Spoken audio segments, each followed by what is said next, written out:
We talk for the next 20 minutes with the creators of Vengence, Fowl. I'm going to bring out the team. You met them before the movie. Producer Richard Beek, executive producer Carla Shelley, co-director Merlin Crossingham, and the creator and director of Wallace and Gromit, Nick Hart.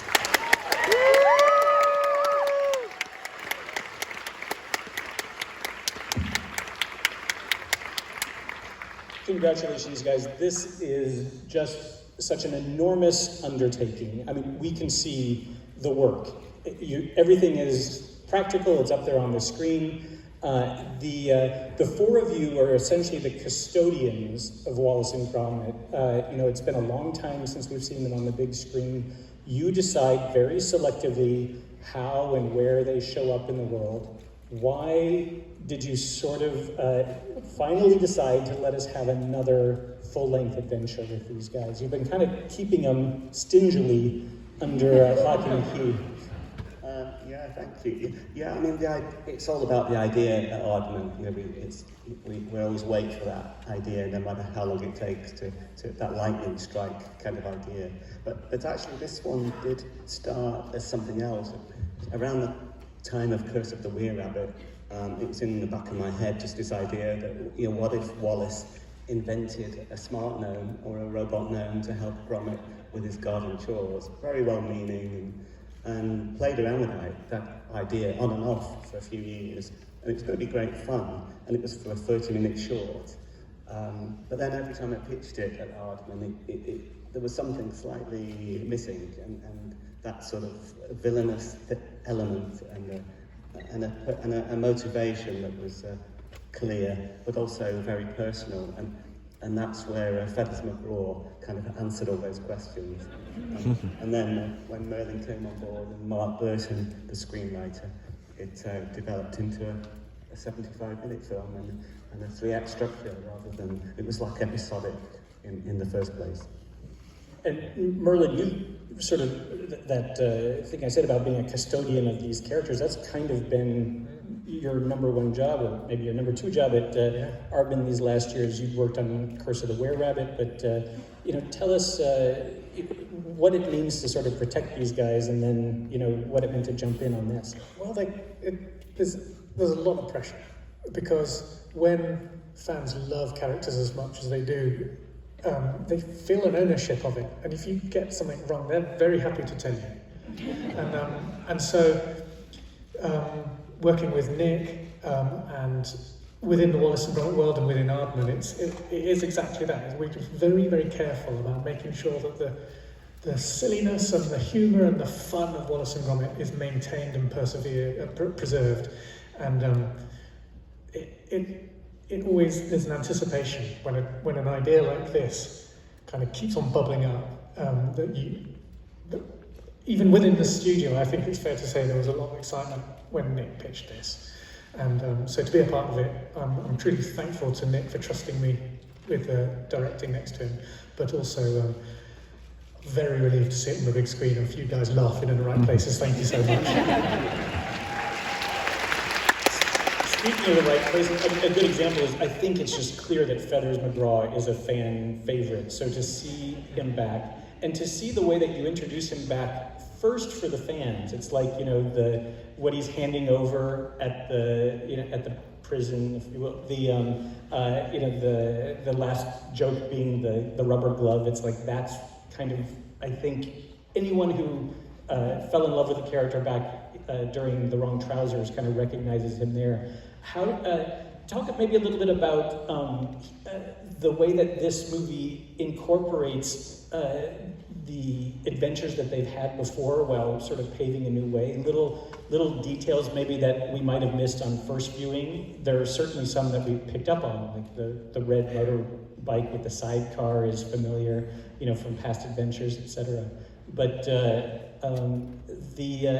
question here is sort of making sure that you're incorporating the love that we've had for these characters in the past into their new adventure.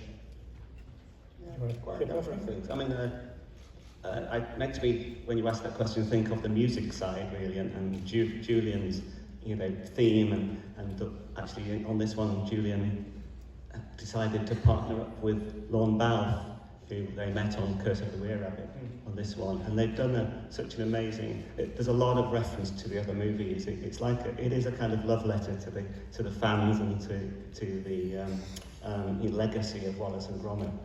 I found it very moving. Another aspect, I guess, is that, in the previous feature, you kind of go into a new area. Here you're getting to, it's almost like the whole movie's taking place in Wallace and Gromit's backyard, and you're expanding the town. Where is this town? Is it in your imagination, or you've got this crazy border? It's a good question. Yeah. Sort of a non-specific place in the north of England. Yeah. We've got into trouble with the town of Wigan.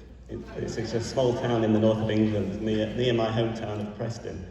And there is an A to Z, A to Z of book is it the wrong one? It's in Were-Rabbit. It's in Curse of the Were-Rabbit, and it specifically says A to Z of Wigan. So, and now Wigan Town Council own Wallace and Gromit. Well, they feel like they do. We'll have to kind of be a bit more vague about where they live. Here I'm going to sort of ask a question for the producers, because one of the challenges is in expanding this, you have how many sets? 3 dozen? More than that? How do you kind of divide and conquer when you're doing a feature-length Wallace and Gromit film? Just what is the scale of it? Biggie's the expert of this. So we have about 40 sets shooting at any one time on the movie, and Nick and Merlin basically split the movie 50-50 between them. But what's really important is they spend time together at the start of every day, watching rushes, talking about the film, and making sure we're like a cohesive unit as we're filming, because there are so many different parts moving at any one time. It's that communication between Nick and Merlin that we've really got to work to make it really smooth. And just so we have an idea of the scale, maybe it's a question for you guys, but Nick, you spent 7 years making A Grand Day Out, and here I'm sure you love getting your hands on those puppets, but you have to be the general in a way. What are you overseeing, and how do you entrust the team to take over? By the way, some people take the word co-director, meaning underneath the director, whereas on this, Merlin and I very much directed equally, just to set that right. Thanks, Nick. I was picking on you because you spent 7 years, basically doing the first Wallace and Gromit film yourself, and in a way, now you have to hand over. You've done that, with Merlin on Were-Rabbit, and even you, Merlin, here, I assume. Do you ever jump in and No. this isn't right, I'm going to do this scene, or how do you do it? We were so busy directing all of the studio floor, and we had a fantastic animation team headed up by Will Beecher, director in his own right, and he supervised the animation team for us. But we were every day down on the studio floor directing the animators, but we weren't able to be hands-on animating ourselves, even though Nick and I have both animated in the past. Yeah, and I tried on Early Man, I tried just being more like the general with supervising directors of animation working below me, but I so missed being on the floor and working with the directors, so we did it equally, really, didn't we? The way back with Grand Day Out, I understand that you wrote to the plasticine factory and told them that you were doing this, and they said, we're going to give you the material, back up the truck, and here's a ton or so of clay. That is so long ago and such a different kind of method, I guess, from what Arbin does now. Can we kind of understand from having watched these films over the years what the sort of plasticine version was? What are we seeing here? Because there's still fingerprints, it's still being hand manipulated. It's very important to the heart of what we do, is that you do get the fingerprints, and it is, you do appreciate the so many human beings that make this film. What is the material? What are the puppets? In Vengence Most Fowl, the really expressive parts of the characters, so the hands and their faces, are all modelling clay, plasticine. Then we have used because material technologies have advanced, silicone for the majority of their bodies. But the arms would have been a plasticine sculpt originally, so you can still see the fingerprints mastered into that. Sometimes that doesn't always work, and we do go back to a full plasticine for Gromit or for Wallace's sleeves or his trousers. But practically that takes a very long time. So if it looks good and it works and it still looks like clay, even though it might not be always, it was in its origins, which is why you can see the thumbprints. There's also, little embellishments that are allowed with CG technology, but I know that that's something you really want to limit so that we can really be in this practical world. Tell us kind of like where the line exists in your imagination. For instance, the hacking scene uses a lot of kind of CG, but it kind of makes sense. It's a computer sequence, but things like fog or like water, I don't know because it's so seamless. Yeah. Well, I think we should mention Dave Alex Odette, our DP. He's in the audience. Our mission was to do this as much in camera as possible. So things like when Norbot's getting hacked, all the numbers projecting on him, Dave found a little projector that would actually project the animation on them. So that's done for real. Where we couldn't do it in front of the camera, that's when we start looking for other alternatives. And at Aardman, it's a very diverse set of skills, and we've got everything from the most exquisite handmade craft all the way through to the absolute cutting-edge technology of the latest kind of digital pipelines and visual effects. And so we would then look to what technique would best tell our story while keeping the Wallace and Gromit world intact and not deviating from it. And that was really critical. Because actually it's very hard for visual effects to look lumpy and a bit wonky and a bit, there's a solidity to the Wallace and Gromit world, which is quite hard to achieve. So the water, as you said, and the fog, those kind of particle effects, historically you could do them, but it was very hard to get them to look right. But they have moved on enough that our visual effects team can massage them to feel appropriate to the film. It's not real, but it looks right for Wallace and Gromit, and that was the most important thing. So I'd like to talk a little bit about performance, and here you really are handing over to your animators, but also your voice talent. Peter Salas is no longer with us. How do you when did the handoff happen to Ben Whitehead, and how do you sort of make sure that's kind of the key element, I guess? Of course, two of your main characters, Feathers and Gromit, do not speak at all. Yes, I mean, it was very sad, of course, to lose Peter Salas, and what a wonderful gem he was in creating the Wallace character. Would you maybe just, in a brief moment, I don't know if all of the crowd know, tell us how you enlisted him in the first place? Peter himself? Yeah. I was a student at the National Film and TV School. We had very little money. He was my first choice, by the way. He was in a long-running TV show called Last of the Summer Wine, and he was very well known in the UK, and I was after an affable, mild-mannered sort of northerner, and that's what he was in that show, really. So I called him up, and I think he said yes because it was like a favour for a student, really. And we paid him 50 quid. And, he didn't actually write a letter back. He actually sent a cassette tape with his voice on it, and I thought he was a northern accent. If you know what a northern English accent is like, well, it's like Macintosh. And Wallace. And Wallace, yeah. And I got this cassette tape, and it went, "Hello, Nick, Peter here." I thought this Wallace was called Jerry back then. He said, "I thought this would be what Jerry might sound like." And he read the whole script in the voice we now have, and I just loved it. But he came down to the film school and recorded for a day. And here, early in the film, when we hear Wallace say, "Crackin' toast, Gromit," and I just heard the way that played in the room as a familiar line. It's like, and it was seamless. I think The great thing is that Ben actually worked on Wallace and Gromit: Curse the Were-Rabbit. Okay, so it goes that far back. Yeah. And it was discovered completely by accident that he did a very good Wallace, and he sort of became Peter's understudy from then. So we've actually been working with Ben for many, many years, and he would pick up the gigs that Peter either couldn't or wouldn't do. So he did many computer games and things like that.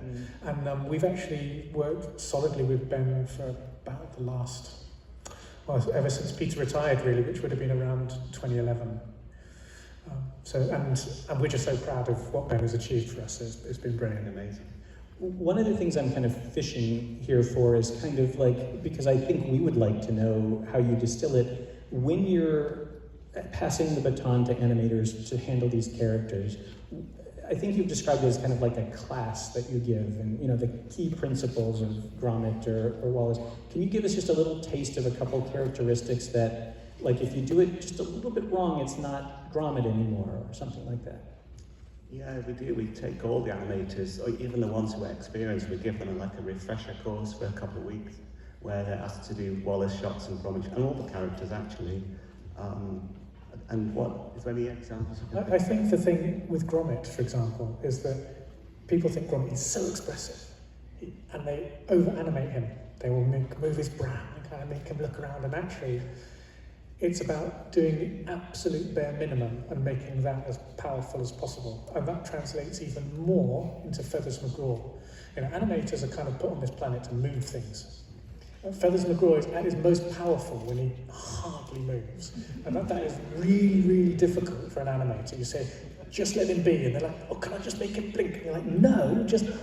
And so it's those kind of things, actually having the confidence to let the posing of the character be strong, and to let us as directors use the camera, use the music, use sort of good filmmaking skills to make Feathers appear like he's thinking and breathing, and that's the hardest thing, I think, for the animators. Another question for the producers. You know, there was this tragedy that befell Aardman a number of years back, where the warehouse containing many of the elements, especially of Chicken Run, was destroyed in a huge fire. Does that impact sort of when it comes time to bring these characters back? I know probably you're never recycling pieces, but at the same time, there's just a part of, you know, their heritage that's kind of lost there, or maybe this becomes a kind of resurrection now when you're able to bring them back. Can you tell us just a little bit about that setback and getting to here? Yeah, I mean, it was a storage unit, so fortunately it wasn't the main studio that burnt down. And we always have the reference of the films to go back to. And we actually do recycle a lot. I think some of the sets we've used on this film were probably used on Close Shave. So it's very much part of what we do. So yeah, it's a real shame when you lose all those assets, but we have an amazing team that can look at what's on the screen and rebuild, and I suppose that's what we do. And as Merlin said, the processes change slightly every time anyway, so whereas we were fully in clay, and also if you look at how the characters have evolved, if you go back to Grand Day Out, the look of Wallace and Gromit is so different to sort of how they appear on the screen now. So we're ever evolving, but reusing as we go, ideally. So yes, it was really unfortunate, but all the crew and people were safe. That was the main thing. Assets we can rebuild, the people you can't. And we all kind of know the world, we know the field because we've spent so many years with these characters. But one of the pleasures, I think, is the way that there's kind of references, homages to genres, you know, kind of woven into your work. When you're doing a new movie, it feels like a chance to maybe widen that a little bit while also staying true to, you know, some of those past influences. Would you talk a little bit about sort of what your reference points were in writing the script for this? Yeah, I mean, those things are right at the centre of the DNA of the movie making, really, all those inspirations. But we had Village of the Damned was one of the big ones. I wondered about that, because you've got the eyes of everybody and very much turning. Cape Fear, right at the beginning. We really quite like that. Yeah, the Italian job at the end. Yeah. On the bridge. Yeah. Bit of Aliens, where the Norbots are coming down the... Aliens with the bleeping, you know, on the monitor. Right. Who knows, where are they? Yeah, and generally just a love for cinema, really. And we think we've sort of come up with a new subgenre called gnome noir. So, hopefully it sticks. No one will ever do it as well as this, but that's kind of how it works, right? Sorry, I just lost my train of thought for a second, but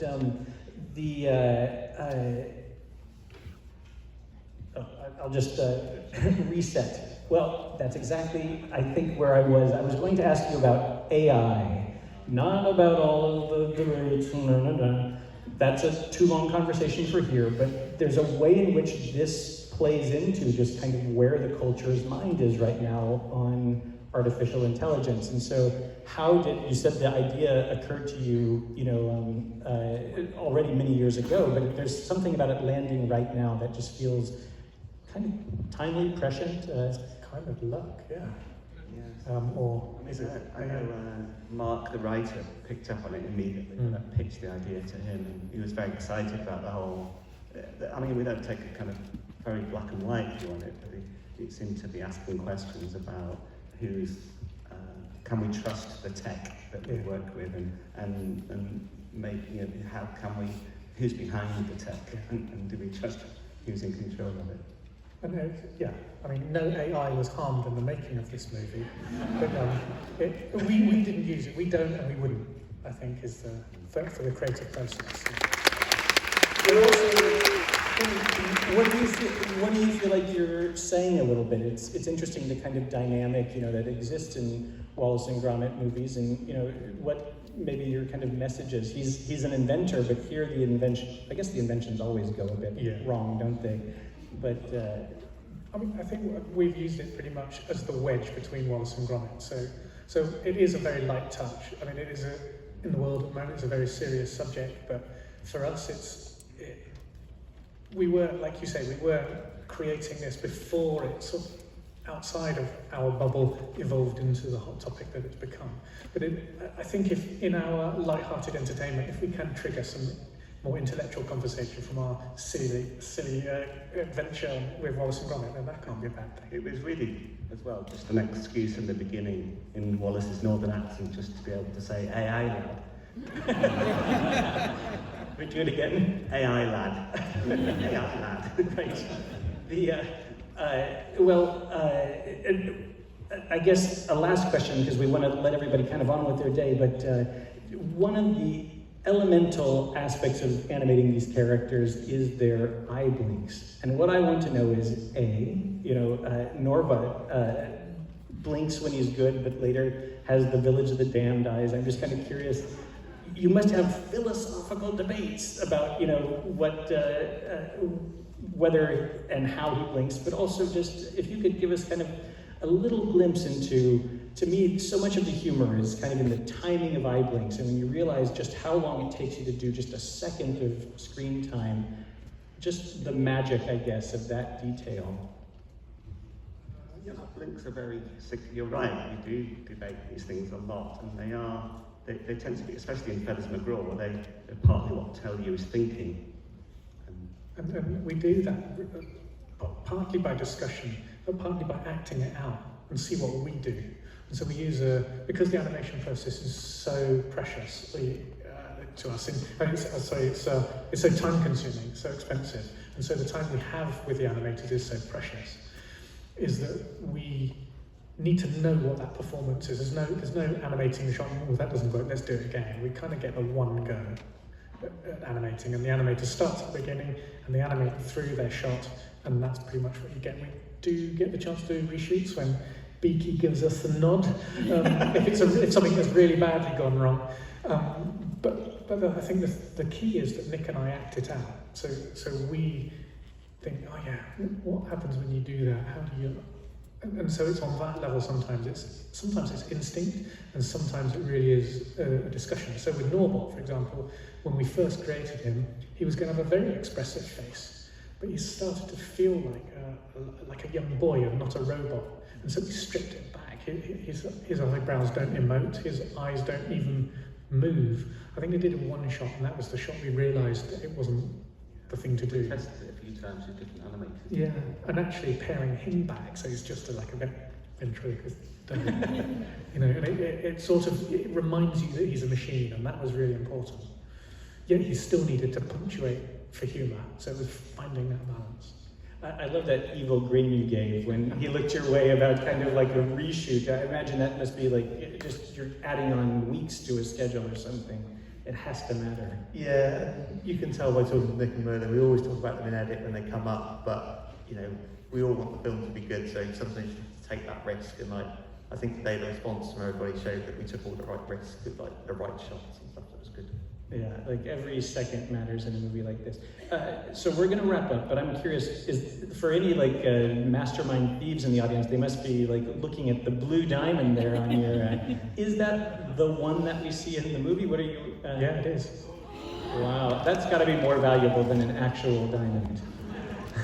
Well, it is one of. I think there were a couple, but yeah, the rigging department put it on a ring for me so I could wear it proudly.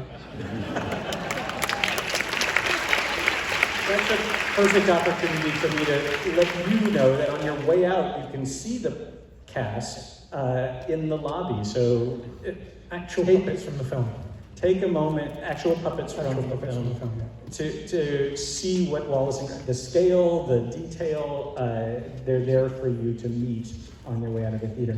In the meantime, I think you all agree, these guys deserve a round of applause.